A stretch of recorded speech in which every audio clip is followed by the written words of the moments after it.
नमस्कार, KP news के bulletin में आपका स्वागत है। मैं हूं अश्विनी आपके साथ। चलिए एक नजर डालते हैं आज की सुर्खियों पर। लोकायुक्त ने भाल की कारंजा डिवीजन के एग्जीक्यूटिव इंजीनियर शिव कुमार स्वामी के आवास पर धावा डाला। मोहम्मद फिरोज खान गुलबर्गा लोकसभा क्षेत्र के चुनावी प्रभारी नियुक्त। डीके शिव कुमार को लेकर केंद्र पर कर्नाटक के साथ सौतेला व्यवहार करने का आरोप लगाया। तंगदगी के बयान कांग्रेस की संस्कृति को दर्शाती है, कहा येदियुरप्पा ने। चुनाव आयोग ने सुप्रिया श्रीनेत और दिलीप घोष को भेजा नोटिस। कंगना राणावत और ममता बनर्जी पर की थी टिप्पणी। कांग्रेस और उद्धव गुट के नेताओं की जुबानी जंग से शरद पवार नाराज।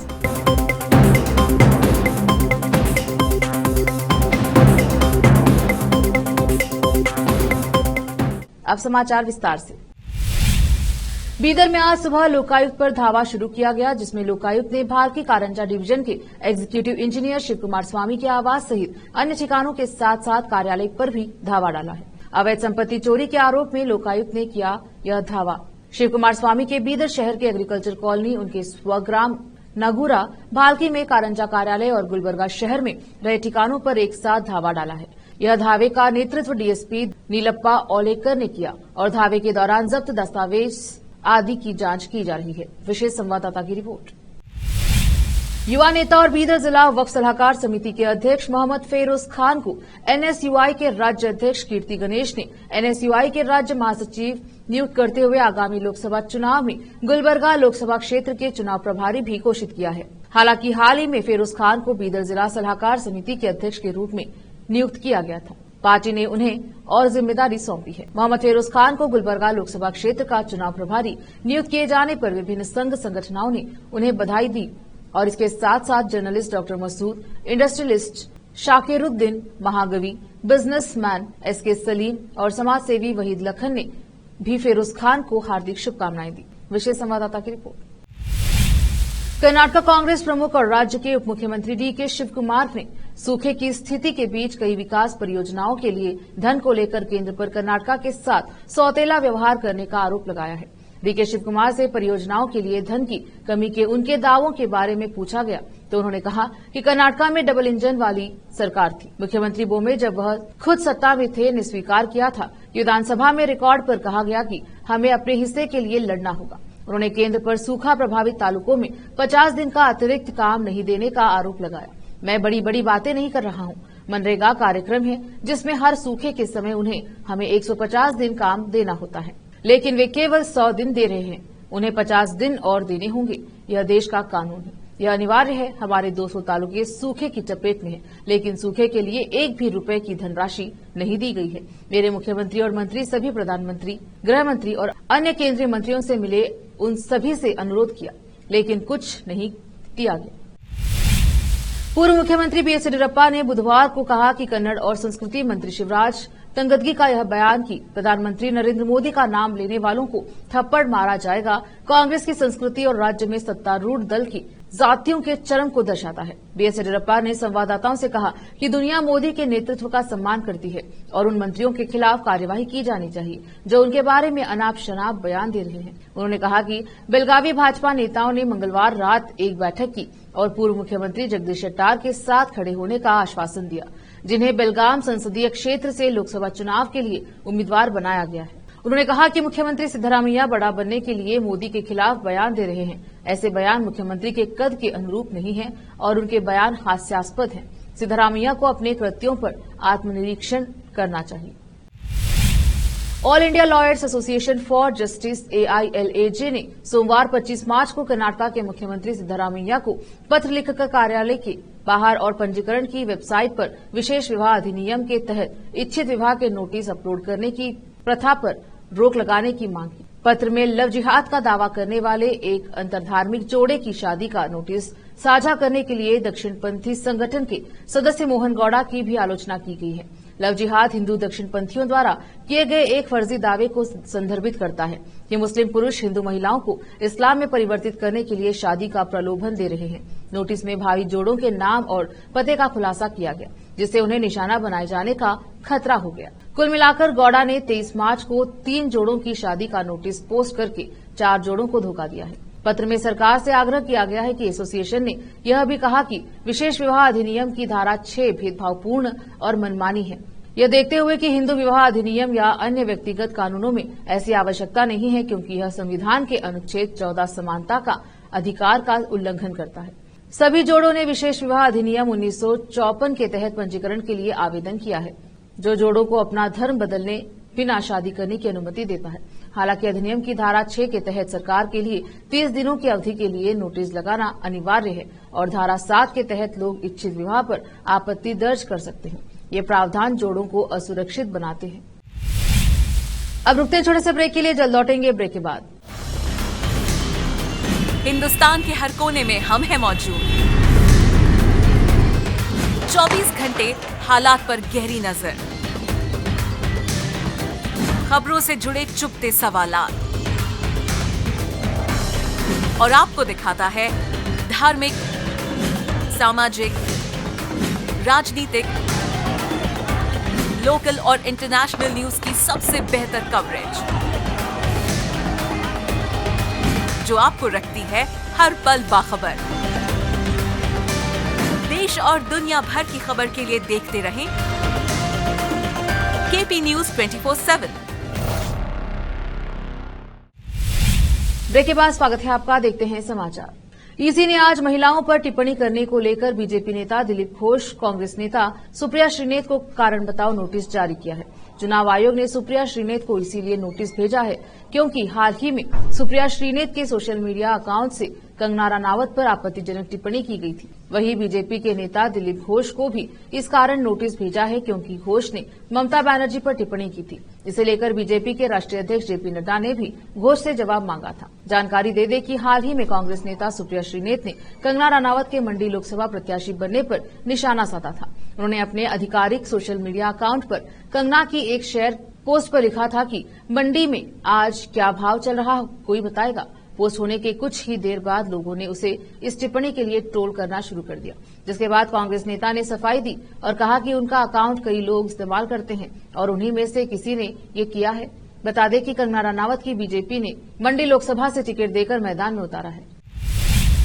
महाराष्ट्र में लोकसभा चुनाव के लिए सीट बंटवारे को लेकर कांग्रेस और उद्धव गुट की शिवसेना के नेताओं के बीच जुबानी जंग से शरद पवार नाराज बताए जा रहे हैं। सूत्रों के मुताबिक बुधवार को एनसीपी के पार्लियामेंट्री बोर्ड की बैठक में शरद पवार ने इस मुद्दे पर भी चर्चा की। बैठक में शरद पवार ने कहा कि कांग्रेस और शिवसेना यूबीटी को गठबंधन धर्म का पालन करना चाहिए, बिना एक दूसरे से बातचीत किए इस तरह से सीटों का ऐलान नहीं करना चाहिए। शरद पवार ने कहा कि सही ये होता कि एनडीए महाविकास अघाड़ी के तीनों दल संयुक्त रूप से उम्मीदवारों के नाम का ऐलान करते। एनसीपी गठबंधन धर्म का पालन करेगी और लिस्ट डिक्लेयर करने के पहले साथी दलों को जानकारी देगी। आज की बैठक में 10 सीटों पर चर्चा हुई। बता दें कि कांग्रेस की महाराष्ट्र इकाई ने भिवंडी, मुंबई, दक्षिण मध्य और सांगली लोकसभा सीट के लिए शिवसेना उद्धव बाला साहेब ठाकरे द्वारा अपने उम्मीदवारों की घोषणा किए जाने पर आपत्ति जताते हुए बुधवार को कहा कि महाविकास अघाड़ी एमवीए के घटक दलों को गठबंधन धर्म का पालन करना चाहिए। महाराष्ट्र में कांग्रेस विधायक दल के नेता बाला साहेब थोराट ने शिवसेना यूबीटी से अपने फैसले पर पुनर्विचार करने का आग्रह किया। 2024 के लोकसभा चुनाव को देखते हुए प्रधानमंत्री मोदी ने राजमाता अमृता राय के साथ फोन पर बात की। उन्होंने फोन कर राजमाता अमृता राय से कहा कि पश्चिम बंगाल में प्रवर्तन निदेशालय ईडी की ओर से जब्त किया गया पैसा उन गरीब लोगों को मिलेगा जिनसे लूटा गया था। उन्होंने कहा कि प्रधानमंत्री यह सुनिश्चित करने के लिए कानूनी विकल्प तलाश रहे हैं कि गरीबों से लूटा गया पैसा उनके पास वापस आ जाए। जो भी संपत्ति और पैसा ईडी ने भ्रष्टाचारियों से जब्त किया है, प्रधानमंत्री मोदी ने कहा कि एक तरफ बीजेपी देश से भ्रष्टाचार को उखाड़ फेंकने के लिए प्रतिबद्ध है, तो दूसरी ओर सभी भ्रष्टाचारी एक दूसरे को बचाने के लिए एक साथ आ गए हैं। पीएम ने विश्वास जताया कि पश्चिम बंगाल राज्य में परिवर्तन के लिए मतदान करेगा। अब वक्त एक और छोटे से ब्रेक का, जल्द लौटेंगे ब्रेक के बाद। हिंदुस्तान के हर कोने में हम हैं मौजूद। 24 घंटे हालात पर गहरी नजर, खबरों से जुड़े चुपते सवालात, और आपको दिखाता है धार्मिक, सामाजिक, राजनीतिक, लोकल और इंटरनेशनल न्यूज की सबसे बेहतर कवरेज, जो आपको रखती है हर पल बाखबर। देश और दुनिया भर की खबर के लिए देखते रहें केपी न्यूज 24/7।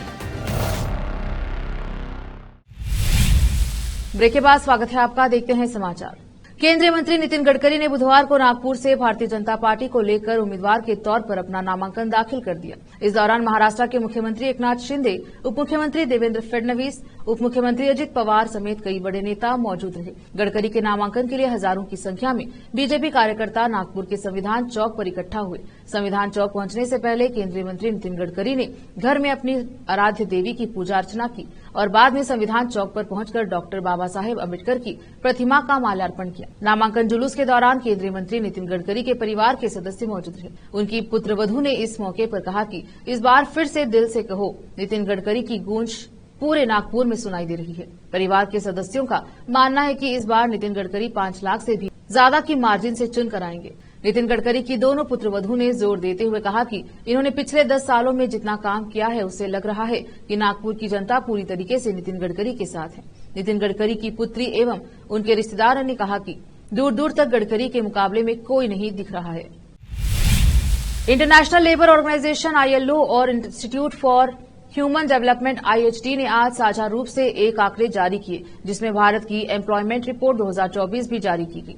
इस रिपोर्ट के अनुसार साल 2022 में भारत की कुल बेरोजगार आबादी का 83% था। जानकारी दे दें कि चीफ इकोनॉमिक एडवाइजरी CEAB अनंत नागेश्वरन ने मंगलवार को रिपोर्ट जारी की। इस रिपोर्ट की माने तो सभी बेरोजगार लोगों में शिक्षित युवाओं की हिस्सेदारी साल 2000 में 54.2% थी, जो बढ़कर 2022 में 65.7% हो गई है। इसके अलावा वर्तमान में शिक्षित लेकिन बेरोजगारी युवाओं में पुरुष 65.2% की तुलना में महिलाएं 76.7% अधिक हैं। रिपोर्ट में आगे कहा गया है कि इससे पता चलता है कि भारत में बेरोजगारी की समस्या युवाओं, विशेषकर शहरी क्षेत्रों के शिक्षित लोगों के बीच तेजी से पैदा हो गई है। अमेरिका में भारतीय दूतावास ने मैरीलैंड राज्य के बाल्टीमोर में एक मालवाहक जहाज के पुल से टकराने और इसके चलते पुल के नदी में गिरने की घटना को दुर्भाग्यपूर्ण बताया है। जहाज का प्रबंधन 22 सदस्यीय भारतीय चालक दल कर रहा था। इस घटना से पूर्वोत्तर अमेरिका में सबसे महत्वपूर्ण बंदरगाहों में से एक पर कामकाज ठप हो गया। घटना में 6 लोगों के मारे जाने की आशंका है। यह पोत सोमवार देर रात 2.6 किलोमीटर लंबे फ्रांसिस स्कॉट की ब्रिज के एक खंभे से जब टकराया तब पुल से कई गाड़ियां गुजर रही थी। कंटेनर के टकराने के बाद पुल टूटकर नदी में गिर गया। इस दौरान जहाज में आग लग गई और उसमें से काला धुआं निकलने लगा। किसी ने इस घटना का एक वीडियो बनाकर सोशल मीडिया पर पोस्ट कर दिया। अफगानिस्तान में महिलाओं का हाल बेहाल है। महिलाओं की स्थिति पहले ही अफगानिस्तान में कोई बहुत अच्छी नहीं थी, लेकिन जब से तालिबान ने शासन की बागडोर संभाली है, महिलाओं की हालत बद से बदतर हो गई है। तालिबान शासन ने महिलाओं पर तमाम तरह के प्रतिबंध लगा दिए हैं। अब इसी क्रम में तालिबान के सुप्रीम लीडर मुल्ला हिबतुल्लाह अखुंदजादा ने महिलाओं के खिलाफ एक नया फरमान जारी किया है। फरमान के मुताबिक जो भी महिला पति के अलावा किसी दूसरे पुरुष के साथ संबंध बनाने के मामले में दोषी हुई तो उसकी पत्थरों से मार मारकर हत्या कर दी जाएगी। मुल्ला हिबतुल्लाह अखुंदजादा का एक ऑडियो मैसेज भी सामने आया है। इस ऑडियो मैसेज में अखुंदजादा ने पश्चिमी देशों के लोकतंत्र को चुनौती देते हुए इस्लामिक कानून शरिया को सख्ती से लागू करने का आदेश दिया है। फिर से एक नजर आज की सुर्खियों पर। लोकायुक्त ने भाल की कारंजा डिवीजन के एग्जीक्यूटिव इंजीनियर शिव कुमार स्वामी के आवास पर धावा डाला। मोहम्मद फिरोज खान गुलबर्गा लोकसभा क्षेत्र के चुनावी प्रभारी नियुक्त। डीके शिव कुमार को लेकर केंद्र पर कर्नाटक के साथ सौतेला व्यवहार करने का आरोप लगाया। तंगदगी के बयान कांग्रेस की संस्कृति को दर्शाती है, कहा येदियुरप्पा ने। चुनाव आयोग ने सुप्रिया श्रीनेत और दिलीप घोष को भेजा नोटिस। कंगना रावत और ममता बनर्जी पर की थी टिप्पणी। कांग्रेस और उद्धव गुट के नेताओं की जुबानी जंग से शरद पवार नाराज।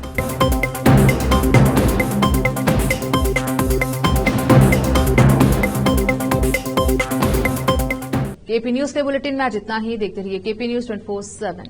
धन्यवाद।